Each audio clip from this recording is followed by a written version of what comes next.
कृपा सिन्धुभ्यैव च पतितानं पावनेभ्यो वैष्णवेभ्यो नमो नमः। पतितपावन परम करुणामय परम आराध्यतम गुरुपादपद्मं नित्यलीला प्रविष्ट ओम विष्णुपाद परमहंस परिव्राजकाचार्यम् अष्टोत्तरशत श्रीमद् शिल भक्तिवल्लभ तीर्थ गोस्वामी गुरु महाराज के श्री अभय चरण कमल में अनंत कोटि साष्टांग दंडवत प्रणाम करते हुए उनकी हेतु की कृपा प्रार्थना करता हम लोग श्रवण कर रहे हैं श्री ध्रुव जी महाराज जी के चरित्र को। कुबेर जी कौन है? समस्त प्रकार के ऐश्वर्य के धन के अधिष्ठात्र देवता है कुबेर। जितने भी यक्ष है उन यक्षों का वे राजाधिराज है।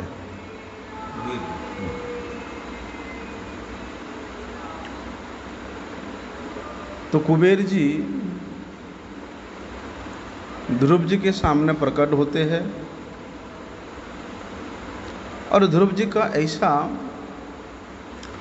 सरल भाव हाथ जोड़ करके कुबेर जी के सामने मानो जैसे शरणागत रूप से खड़े हुए हैं।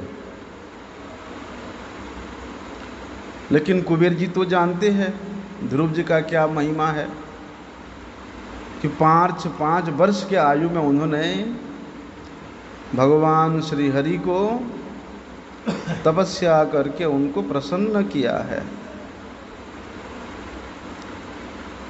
इसलिए कुबेर जी कहते हैं कि वत्स ध्रुव,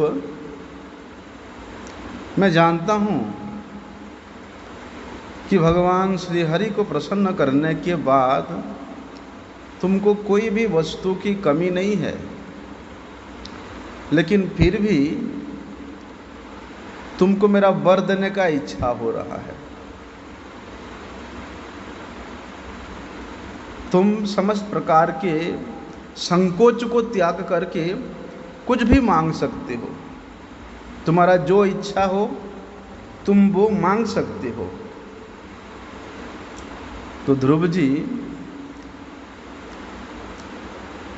कुबेर जी के सामने हाथ जोड़ के कहते हैं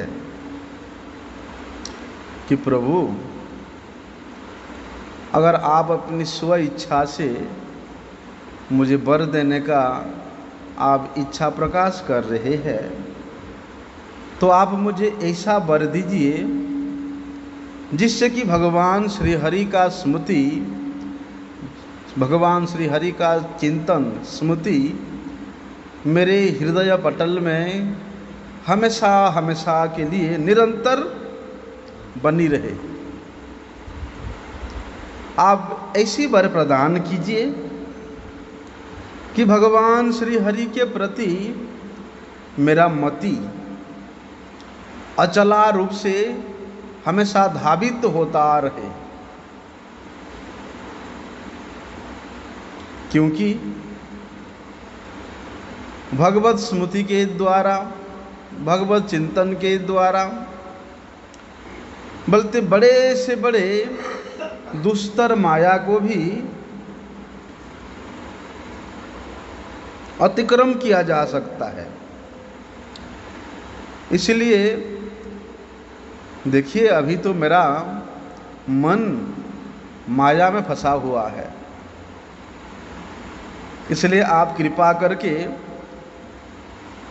भगवत चिंतन जैसे मैं नित्य निरंतर कर पाऊँ, आप ऐसा आशीर्वाद दीजिए ताकि मैं ये दुस्तरा माया को, जो माया की पार पाना बड़े ही कठिन है, दुस्तर है। मैं उस भगवत माया को अतिक्रम कर सकूं, आप ऐसी कृपा कीजिए। देखो, जो बुद्धिमान पुरुष होते हैं उनकी कैसी मांग रहता है, कैसी इच्छा रहता है। ध्रुव जी एक बार बहुत पछताए हैं कि साक्षात भगवान हरि को मैंने प्रसन्न किया और उन्होंने मुझे वर देने के लिए प्रकट हुए, लेकिन मैं क्या अभिलाषा लेकर के उनका तपस्या किया था? राज्य लक्ष्मी। राज्य लक्ष्मी को प्राप्त करने का अभिलाषा लेकर के मैंने तपस्या किया था, और मेरे वही इच्छा को भगवान ने यहाँ मुझे बांध दिया।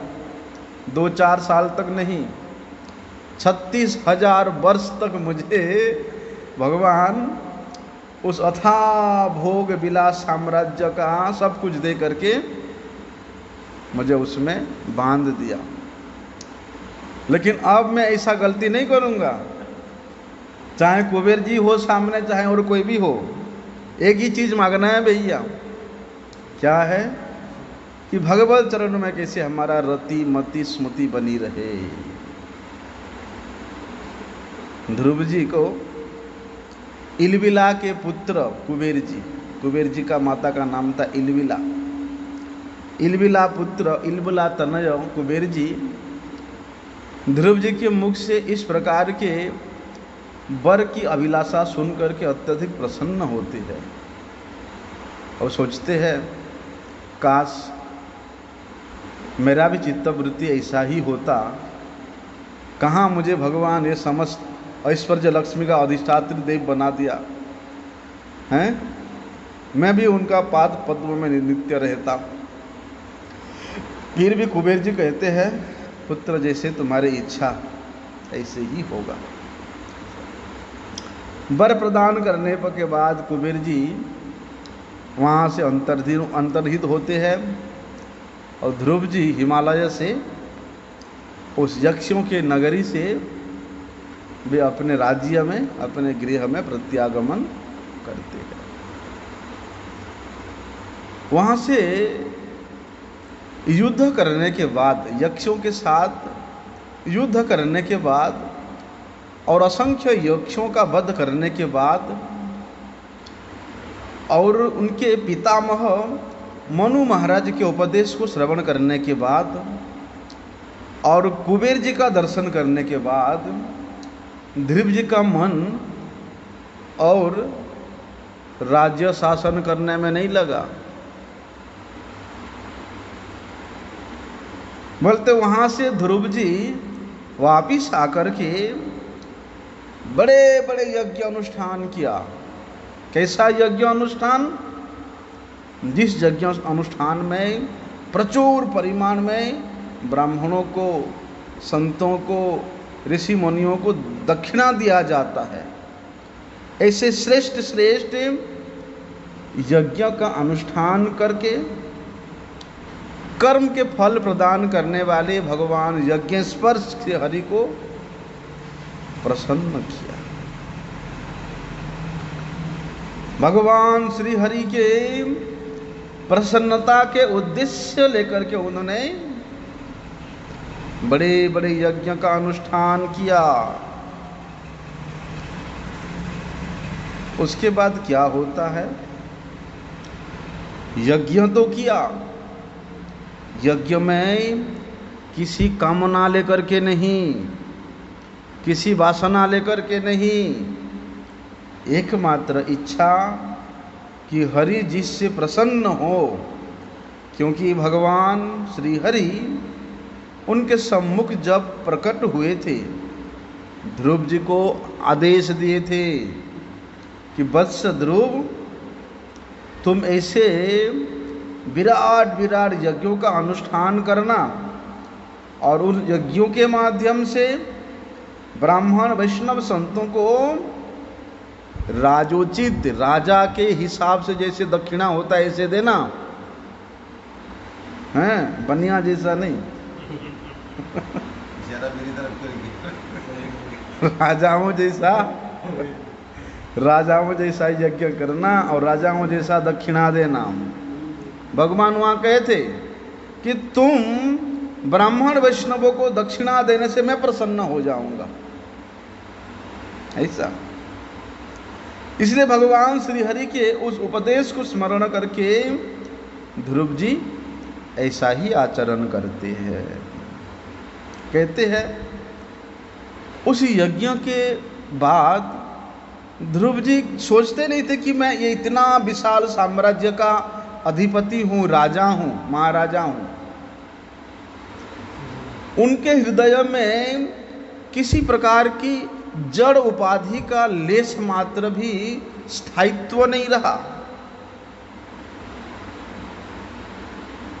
जैसे उनके साम्राज्य में साधारण प्रजा है, बोलते वे भी अपने आप को एक साधारण सा प्रजा के रूप में प्रजाओं का पालन करते थे।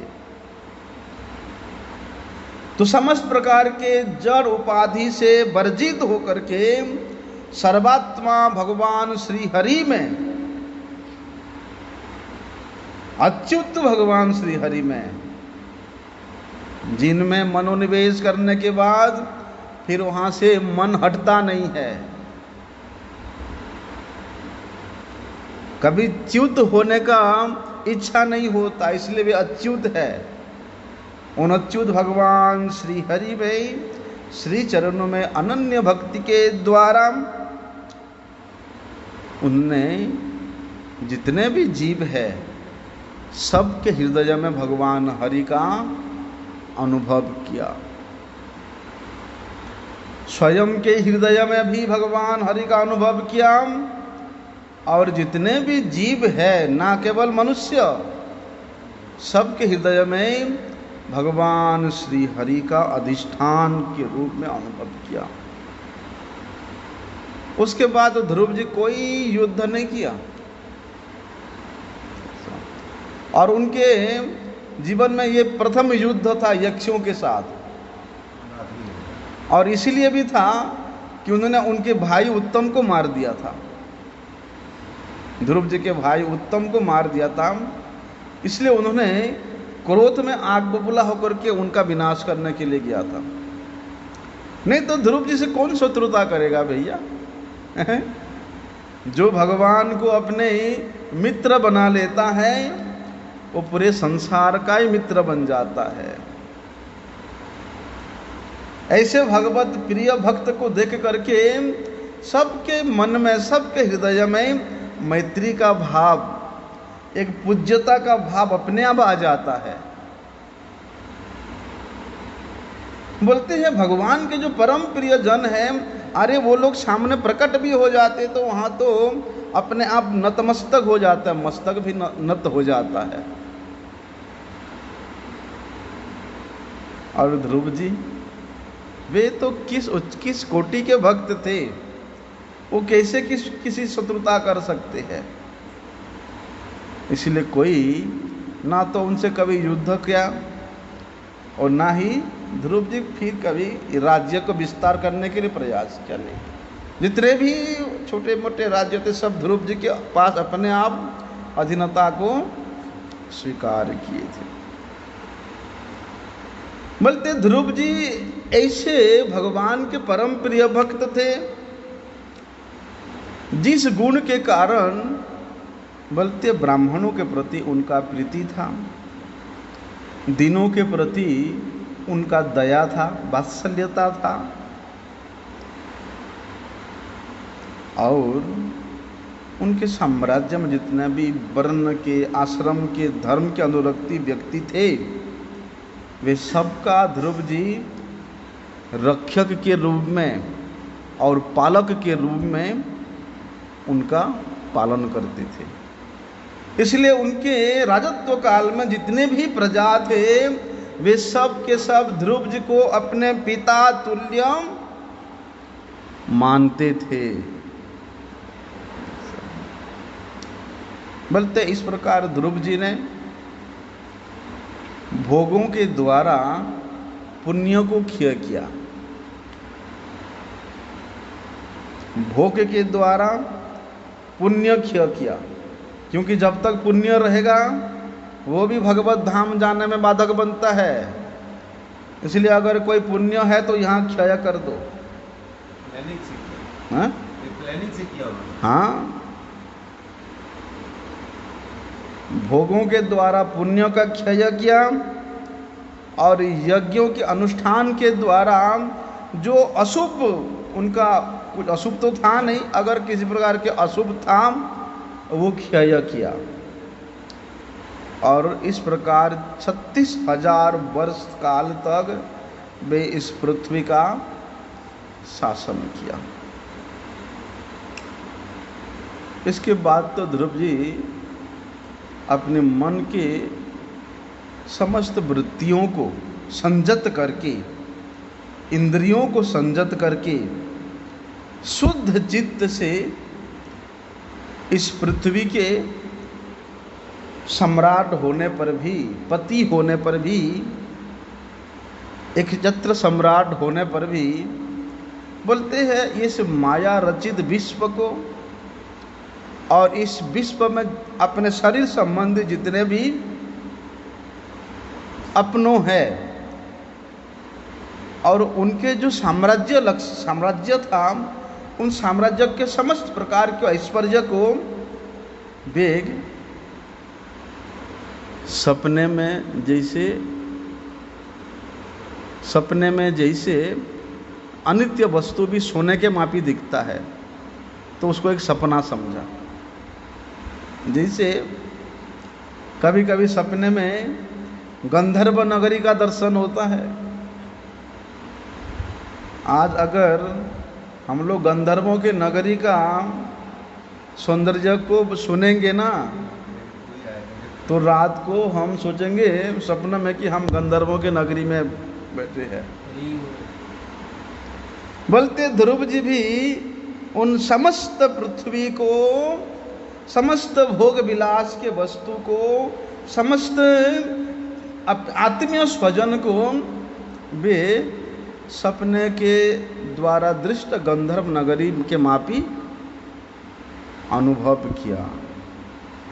फिर भी राजा है, राजा का जो कृत्य है वो तो करना पड़ेगा।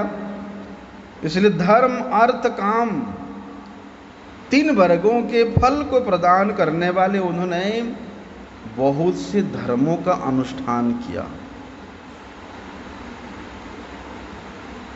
यद्यपि धर्म अर्थ काम के प्रति उनका लेश मात्रा भी स्पृहा नहीं है, लेकिन एक सुदृढ़ साम्राज्य को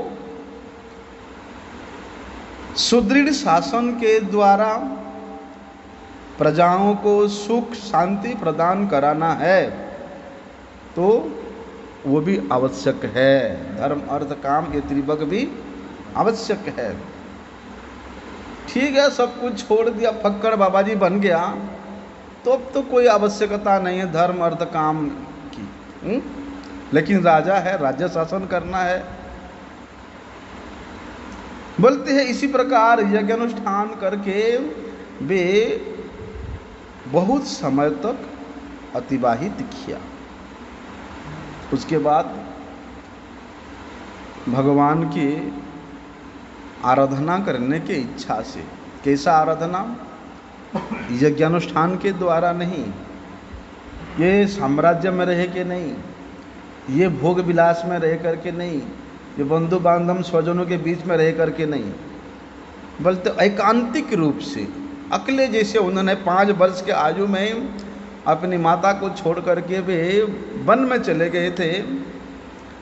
अभी 36,000 वर्ष बीतने के बाद ध्रुव जी का वैसे ही करने का इच्छा हुआ और उन्होंने अपने साम्राज्य को अपने पुत्र के ऊपर अर्पण करके बद्रिकाश्रम में चले जाते हैं। कौन सी युग की बात होगी? ध्रुव जी का सत्ययुग का है। हाँ,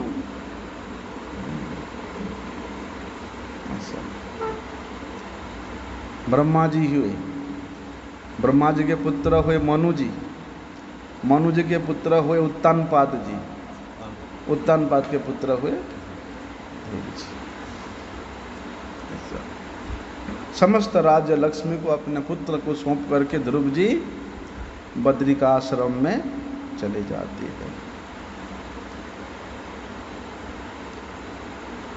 बोलते हैं बद्रिकाश्रम में पहुंच करके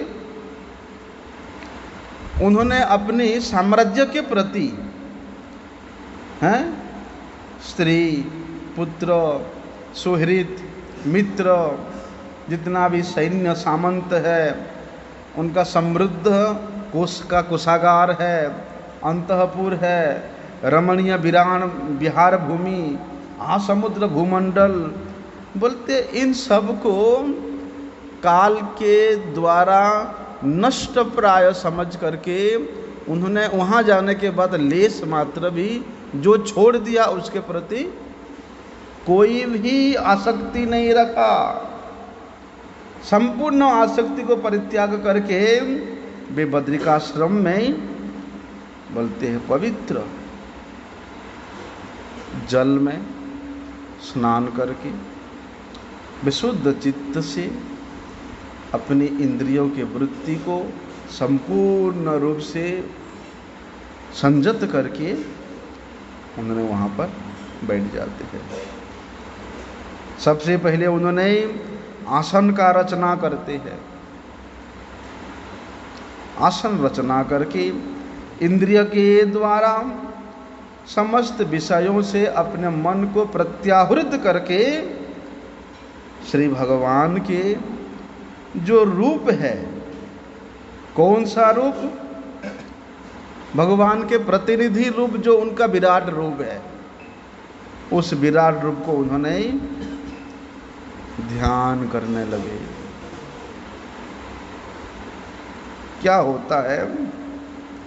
बोलते इस प्रकार भगवान के सौंदर्यों को ध्यान करते करते उन भगवान के रूप में वे इतना मग्न हो गए, उस रूप में वे इतना एकनिष्ठ हो गए कि उसी रूप को ध्यान करते करते उनका समाधि लग गया।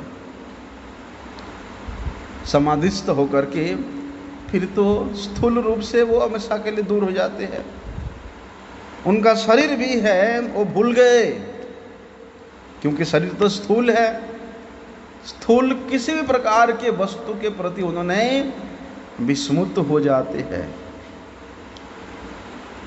भगवान श्री हरि में ध्रुव जी का उस प्रकार का भक्ति का स्रोत प्रवाहित हुआ, जैसे कि तेल के पीपा से जब तक तेल डालते रहेंगे बीच में कभी भी कट नहीं होता है। उसको क्या बोलते? अविच्छिन्न धारा, तैल धारावत। तो ऐसा ध्रुव जी वो ध्यान करते करते भगवान के प्रति उनका भक्ति का स्रोत ऐसा अविच्छिन्न रूप से प्रवाहित होने लगा। उसके बाद तो बस ध्रुव जी के दोनों चक्षु से प्रेम के अश्रु, आनंद के अश्रु निर्गत होता है। प्रेम के आनंद में, प्रेमानंद में ध्रुव जी अभिभूत हो जाते हैं और देह का स्मृति हमेशा के लिए भी भूल जाते हैं। प्रेम की जो अश्रु है, आनंद की जो अश्रु है, वो शरीर से ऊपर उठने के बाद ही आता है। जब तक आप शरीर के साथ संजोग रहोगे प्रेमाश्रु नहीं होगा, आनंदाश्रु प्रवाहित नहीं होगा।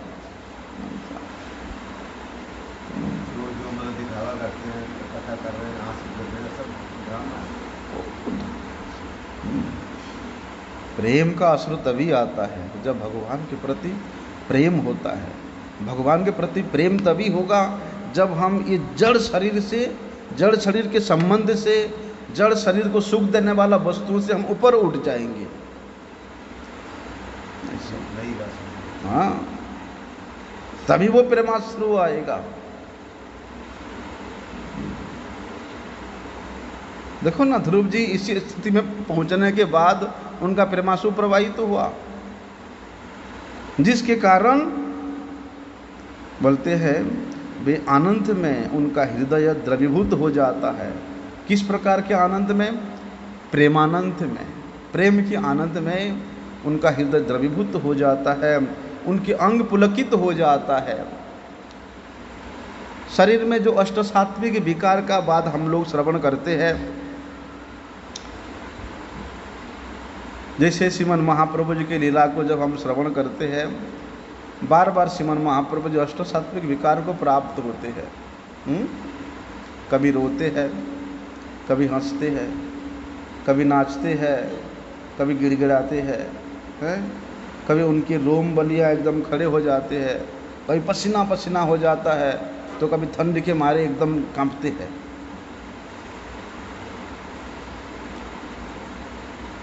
लीला में ये लीला और वो अलाल में। हाँ, क्यों होता है?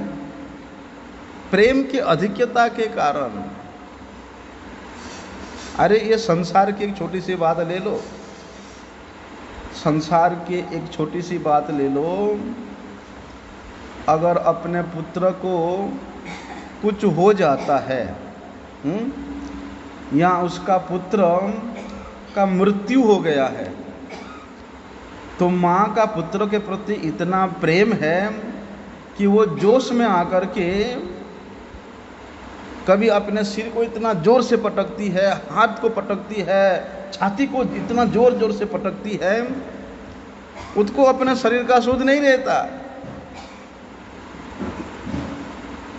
और वो तो भगवत प्रेम के कारण जो स्थिति होता है, वहाँ फिर शरीर का कोई वहाँ स्थिति नहीं रहता है। बोलते हैं तब देह की विस्मृति होता है, शरीर का विस्मृति होता है, देह स्मृति हर जाता है। ऐसे समय में क्या होता है? तब ध्रुव जी को दिखाई दिया। क्या दिखाई दिया? बोलते हैं करोड़ों चंद्रमा के समान। चंद्रमा के समान इसलिए उपमा दिया है क्योंकि चंद्रमा शीतल होती है। और भगवान जहाँ प्रकट होते हैं, क्या वहाँ गर्मी होता होगा? वहाँ तो एकदम शांत होता है, शीतल होता है। बोलते हैं उन्होंने देखा, क्या देखा? कि करोड़ों चंद्रमा के समान एक विशाल आलोक उनके सामने प्रकट हुआ है। कहाँ प्रकट हुआ है? आकाश मार्ग में। आकाश मार्ग में उनके आंखों के सामने ऐसा भगवान का वो आलोक प्रकट हुआ है। वो भी कैसे? बोलते हुए करोड़ों चंद्रमा के समान आलोक जहाँ से आ रहा है, वो जैसे धीरे धीरे पास में आ रहा है, ध्रुव जी देखते हैं कि वो एक विमान था, वो एक विमान था, विमान का आलोक था वो। और वो विमान में दो पुरुष बैठे हुए हैं, हाथ में गदा लेकर के,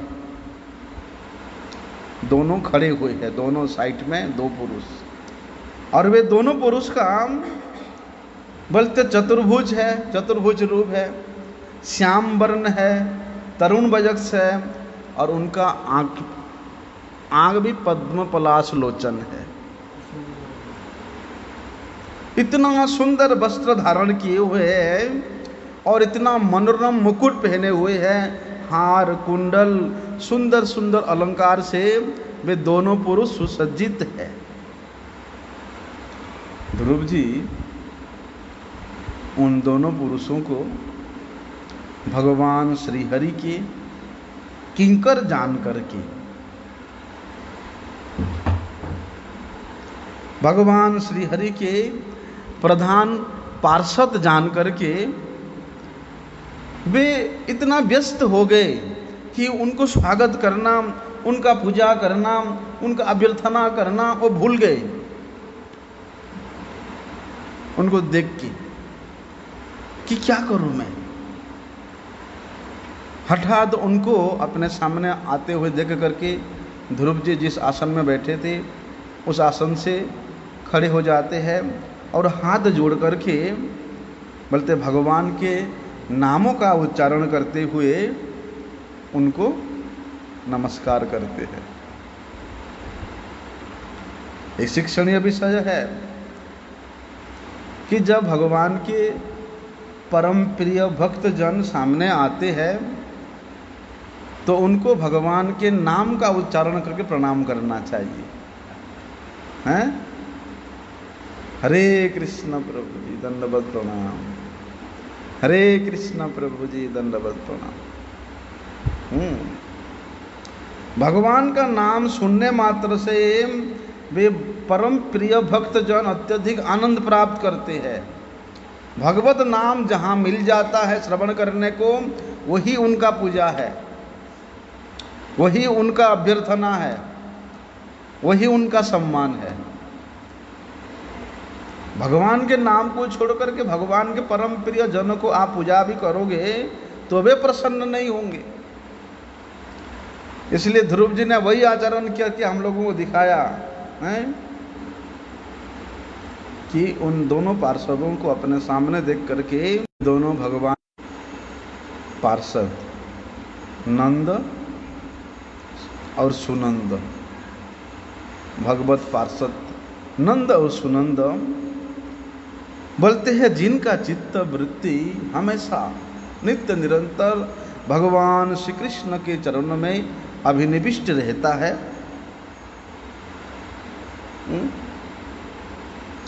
वे नंद और सुनंद ध्रुव जी को अपने सामने ऐसा हाथ जोड़ करके खड़े हुए देख करके ध्रुव जी के पास आते हैं और ध्रुव जी को संबोधन करते हैं।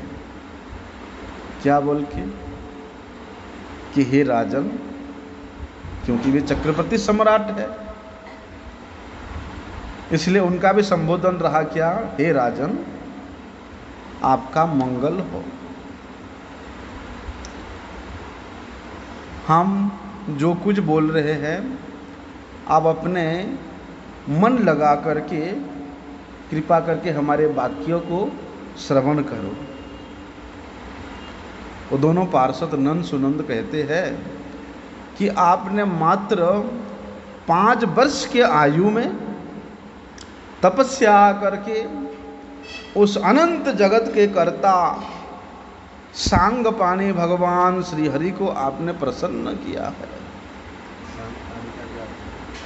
धनुष स्थापन करने वाले, सांग धनुष है ना, पानी मतलब हाथ, जिन्होंने सांग धनुष को अपने हाथ में धारण करते हैं इसलिए वे सांग पानी भगवान श्री हरि को तपस्या करके आपने तृप्त किया है, प्रसन्न किया है। बोलते वही सांग पानी भगवान के हम दोनों अनुचर है, हम दोनों उनके ही किंकर है। हम दोनों का यहाँ आने का एक ही उद्देश्य है कि आपको उन भगवान श्री हरि के पाद पद्म में ले जाने के, आपको भगवान हरि के धाम में ले जाने के लिए हम दोनों यहाँ आए हुए हैं। आपने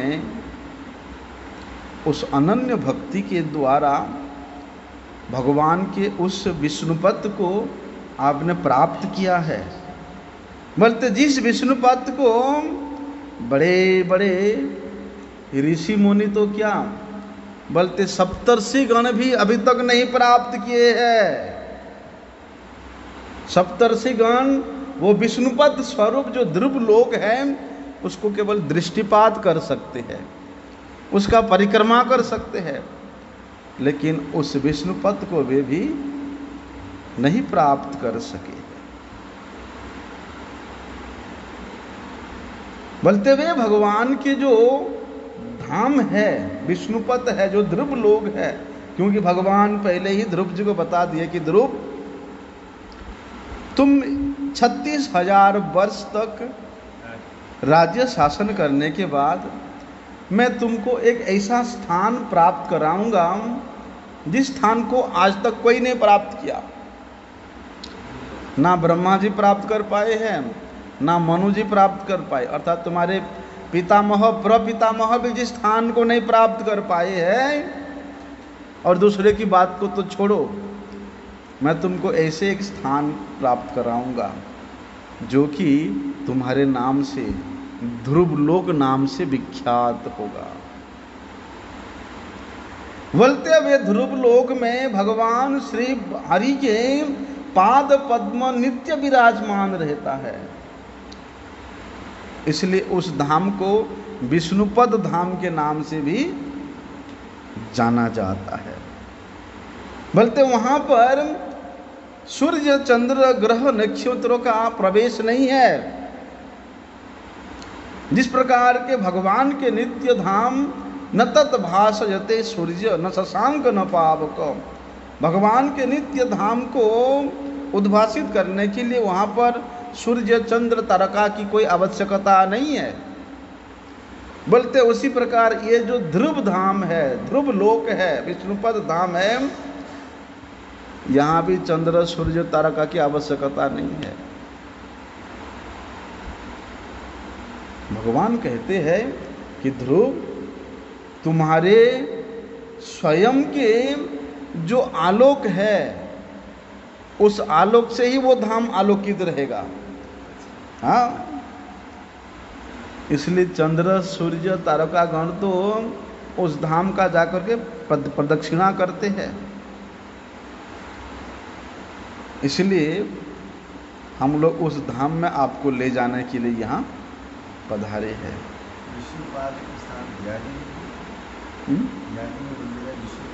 पता नहीं मुझे। तो वहाँ पर वे भगवान हरि के पार्षद नंद और सुनंद कहते हैं कि उस पद को आपके पिता, पितामह, प्रपितामह कोई व्यक्ति अभी तक नहीं प्राप्त कर पाए, नहीं लाभ कर पाए है। इसलिए आप उस जगत वंद्य भगवान श्री हरि के परम पद स्वरूप उस स्थान में आरोहण होने का सौभाग्य प्राप्त किए हैं। इसलिए हे आयुष्मान उत्तम श्लोक मौली भगवान श्री हरि आपके लिए ही इस उत्कृष्ट विमान को यहाँ भेजे हैं। इसलिए आप कृपा करके इस विमान में विराजिए, आरोहण कीजिए। बोलते हैं उस वैकुंठनाथ भगवान के प्रिय पात्र ध्रुव जी भगवत पार्षदों की ऐसी अमृत सदृश वाणी को श्रवण करके परमानंद प्राप्त होते हैं। वे वहीं पर ही स्वच्छ जल में स्नान करके नित्य कर्तव्य कर्म का समापन करके मुनिगणों को प्रणाम करके सब ऋषि मुनि ब्राह्मणों से आशीर्वाद लेकर के ध्रुव जी उस श्रेष्ठ विमान को 4 बार प्रदक्षिणा करते हैं। उसके बाद गंध पुष्पादि के द्वारा उस विमान का अर्चन करते हैं और दोनों पार्षदों का अभिवादन करके वे दूसरे रूप धारण करते हैं, तेजोमय रूप धारण करते हैं। हाँ, ऐसा ही है। वो रथ को स्पर्श करने मात्र से ही आपका रूप बदल जाएगा, तेजोमय रूप हो जाएगा। ऐसा शरीर नहीं छोड़ा, शरीर पात नहीं हुआ उनका। जैसे ही रथ में आरोहण होने के लिए तत्पर हुए, वैसे ही वहाँ पर देखते हैं कि एक व्यक्ति उनके सामने आ रहा है। वो व्यक्ति देखने में बड़े विकराल लगता है। और उस व्यक्ति का नाम है मृत्यु।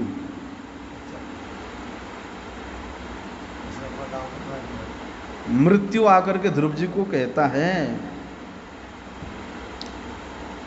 कि प्रभु, आज तक मुझे अतिक्रम करके सशरीर कोई भी वहाँ नहीं गया भगवत धाम में, हैं? इसलिए मैं आपके चरणों का वंदना करने आई हूँ।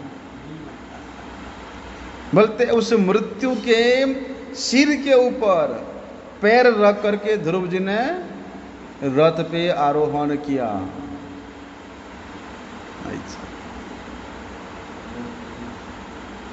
अर्थात वे मृत्यु को भी जय किया। मृत्यु को जय करके उस अद्भुत विमान में ध्रुव जी बैठते हैं। जैसे ध्रुव जी उस विमान में बैठते हैं, साथ साथ चारों दिशा से जय ध्वनि होने लगता है। दुंदुभी, मृदंग, ये सब बड़े बड़े सुंदर सुंदर वाद्य बजने लगता है। गंधर्वगण आकाश से सुंदर गान करने लगते हैं और देवताओं ने आकाश से पुष्प वृष्टि करने लगते हैं। ध्रुव जी उस विष्णुपद में आरोहण करने के लिए जब उद्यत होते हैं तब तो उनको अपनी माता का याद आता है, सोनीति देवी का कथा याद आता है और वे बड़े दुखी होते हैं कि हाय हाय, मैं मेरे माता सोनीति को छोड़ करके, उनको परित्याग करके मैं कैसे उस धाम में जा सकता हूँ। ऐसे सोच ही रहे थे तो वे दोनों भगवत पार्षद ध्रुव जी को कहते हैं कि आप इतना भावुक क्यों हो रहे हैं। राजन देखिए, आपके आगे आगे एक रथ जा रहा है और उस रथ में आपके जननी, आपकी माता जी होता है। बोलते ध्रुव जी जब स्वर्ग को अतिक्रमण करके उस विष्णुपद धाम में जा रहे थे तो समस्त देवतागण अपनी अपनी भवनों से बाहर आकर के, ऐसे कि साक्षात इंद्र भी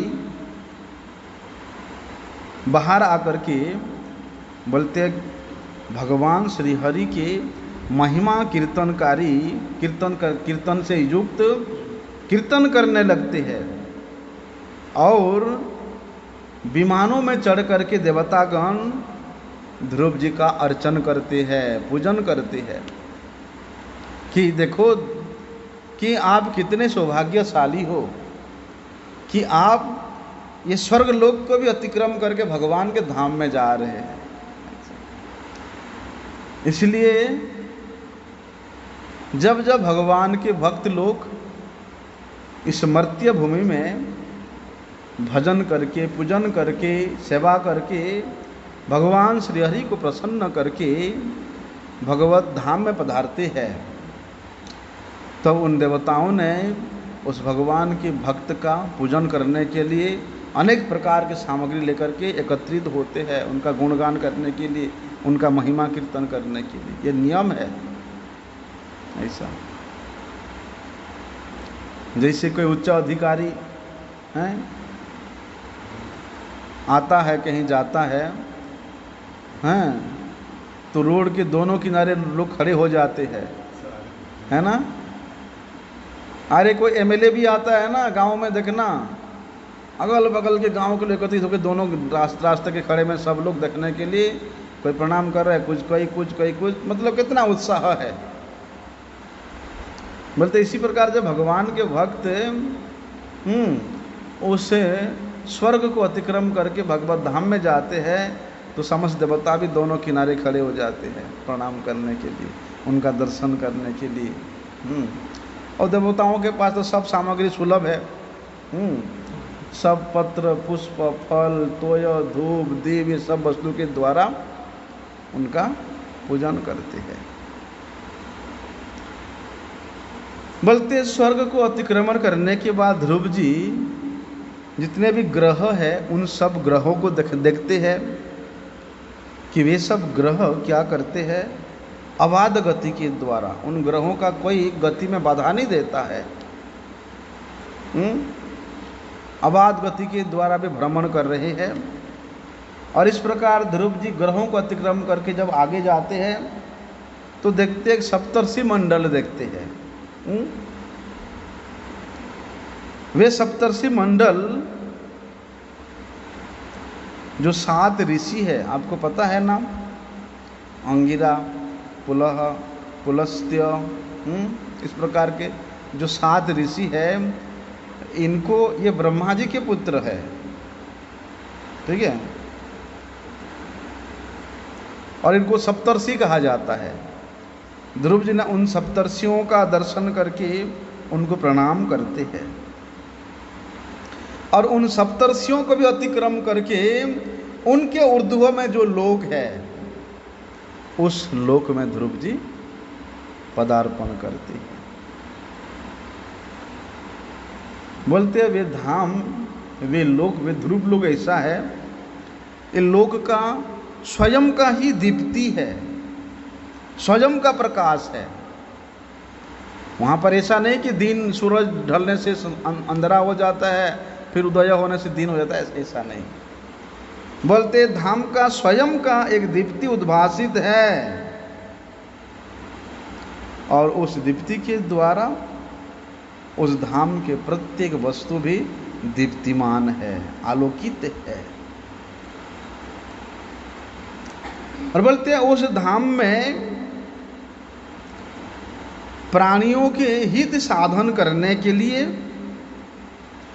जितना भी उत्तम पद है, क्योंकि उत्तम पद लाभ करने वाला ही उस धाम में ध्रुव जी का साथी बनता है, और कोई नहीं। क्योंकि उस धाम का भी साम्राज्य का राजा तो बनेंगे, प्रजा तो चाहिए, इसलिए भगवान के परम प्रिय भक्त जन ही ध्रुव जी लोक में भी जाते हैं। ऐसा उनका भी एक स्थिति है कि इस स्थिति का भक्त ध्रुव जी के अनुगत में रहेंगे, उस स्थिति का भक्त प्रहलाद जी के अनुगत में रहेंगे, हैं? ऐसा कहते हैं देवर्षि नारद, एक समय क्या हुआ था, देवर्षि नारद जी ने समस्त प्रजापतियों के यज्ञ के सभा में बंसी बजाते हुए, वीणा वादन करते हुए वहाँ पहुँचते हैं, और उन लोकपाल गणों, उन प्रजापतियों के सभा में ध्रुव जी ने, ये नारद जी ने ध्रुव जी का महिमा गान करने लगते हैं। कहाँ पर? प्रजापतियों के सभा, वो विशेष सभा होता है, वो भी यज्ञ सभा। वहाँ नारद जी पहुँच करके वीणा वादन करते हुए ध्रुव जी का गुणगान करने लगते, महिमा गान करने लगते हैं। कहते हैं सुनीति देवी जो कि पति परायणा थी, उन सुनीति देवी के पुत्र ध्रुव जी तपस्या के प्रभाव से साक्षात भगवान श्री हरि को प्राप्त करके, भगवान श्री हरि को पाद पद्मों को प्राप्त करके जो सुयश को प्राप्त हुए हैं, ऐसा सुयश इन प्रजापतियों में किसी को प्राप्त नहीं हुआ। वहाँ दक्ष प्रजापति भी थे, हैं? हाँ, लेकिन दक्ष प्रजापति इस बार चुप है, क्योंकि एक बार वे भगवान के परम प्रिय भक्त शिव जी के प्रति अपमान करके वो समझ गए थे भगवान के भक्त कैसे होते हैं इसलिए ध्रुव जी का महिमा सुन करके वो चुप है। नहीं तो वो तो सोचते थे कि मैं समस्त प्रजापतियों का अधिपति मैं हूँ, और मेरे सामने एक राजा का, ध्रुव का इतना महिमा मंडन कर रहे ध्रुव नारद जी। हो गया, ठीक है, ऐसा। तो कहते हैं वहाँ पर ध्रुव जी कि बड़े बड़े ब्रह्मवादी ऋषिगण भी जो फल को लाभ नहीं कर पाया, ध्रुव जी ने भगवत आराधना करके मात्र 5 वर्ष की आयु में 6 महीना में वो पद को प्राप्त कर लिया था। फिर मैं दूसरे राजर्षियों की, ऋषियों की बात क्या कहूँ। अरे 5 वर्ष की आयु में जिन्होंने अपने विमाता के वाक्य बाण से आहत होकर के दुखी अंतकरण में वन में गमन करके मेरे आदेश के अनुसार, नारद जी ने आदेश दिया था, बोलते मेरे आदेश के अनुसार उस भगवान हरि जो कि अजित है, उनको कोई जीत नहीं सकता। हाँ, उन अजित भगवान श्री हरि को भक्ति के द्वारा ये ध्रुव जी वशीभूत किए थे। क्योंकि भगवान श्री हरि अजित होने पर भी वे अपने भक्त के द्वारा हमेशा पराजित होते हैं।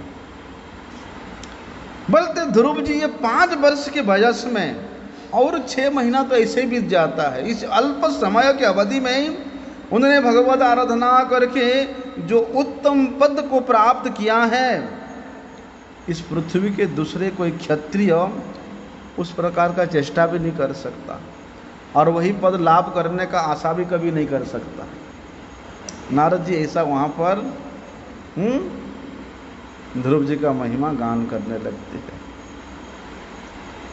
बोलते ध्रुव जी का चरित्र ऐसा है, जो श्रवण करता है ना इस ध्रुव जी के चरित्र को,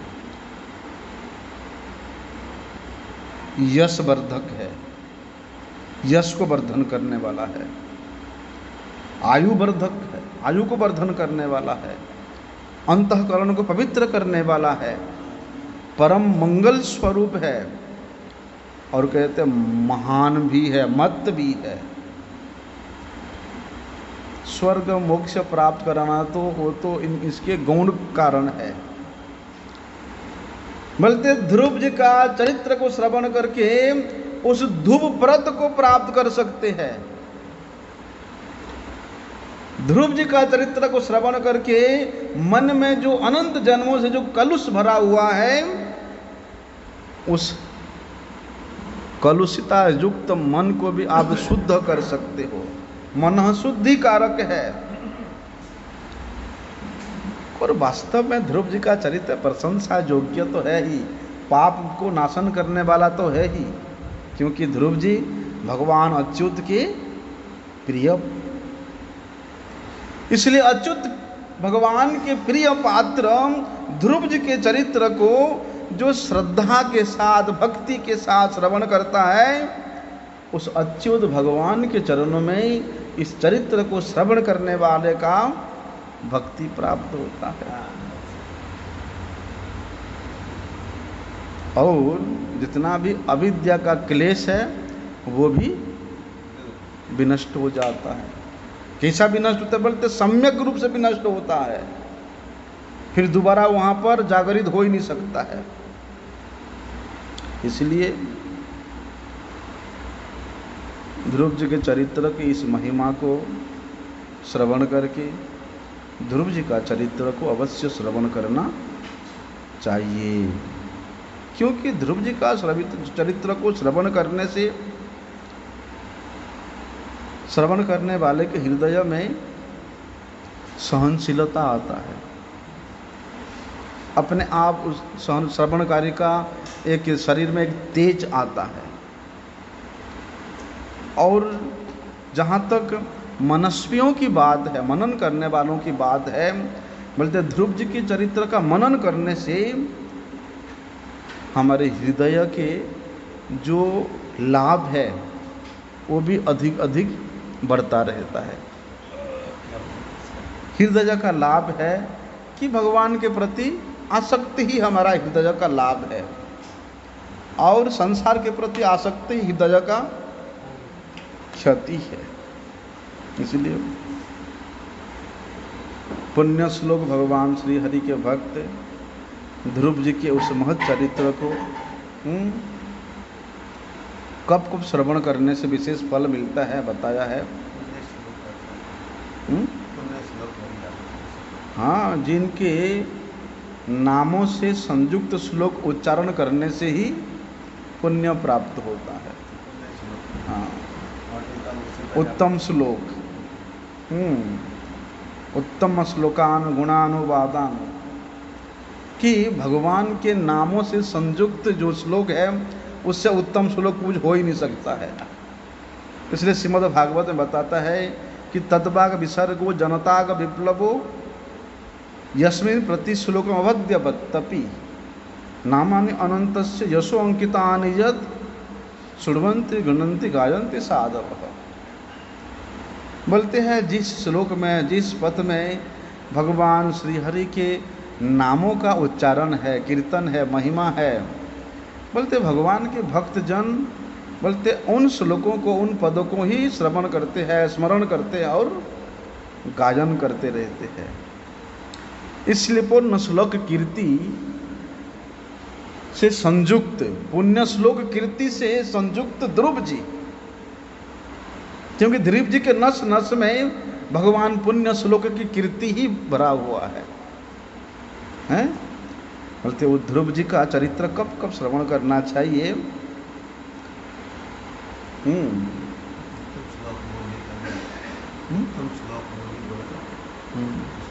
कल कल ठीक है। उपनयन संस्कार प्राप्त द्विजाति गणों के सभा में, जिन्होंने उपनयन संस्कार प्राप्त हुआ है, जो ब्राह्मण है, उनके सभा में प्रातः काल में और संध्या के समय में एकाग्र चित्त होकर के ध्रुव जी का चरित्र को श्रवण करना चाहिए।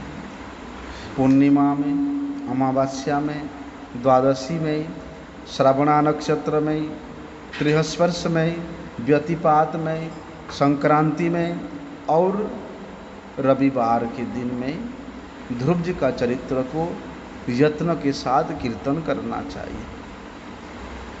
बोलते भगवान के भक्तों की पदाश्रय को ग्रहण करके, भगवत भक्तों की पद के आश्रय में रह करके भगवत कथा को जो श्रद्धायुक्त होकर के श्रवण करता है,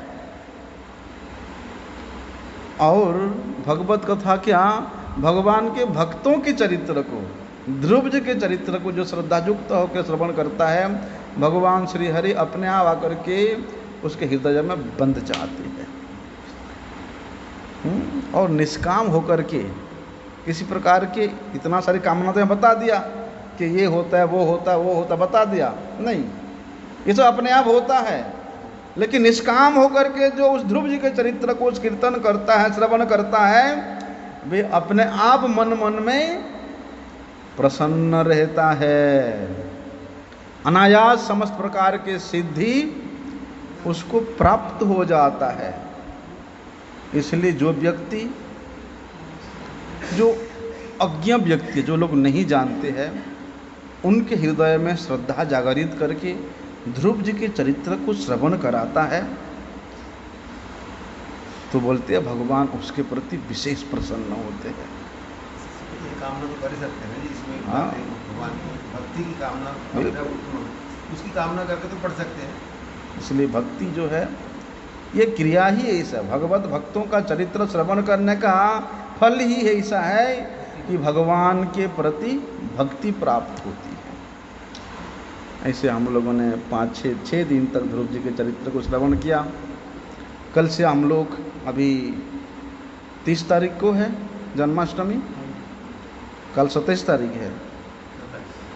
कल से हम लोग भगवान श्री कृष्ण के तत्व के ऊपर से कल से विचार करेंगे, श्रवण करेंगे, जितना दिन चल सके। वांछा कल्पतरुभ्यश्च कृपा सिन्धुभ्यैव च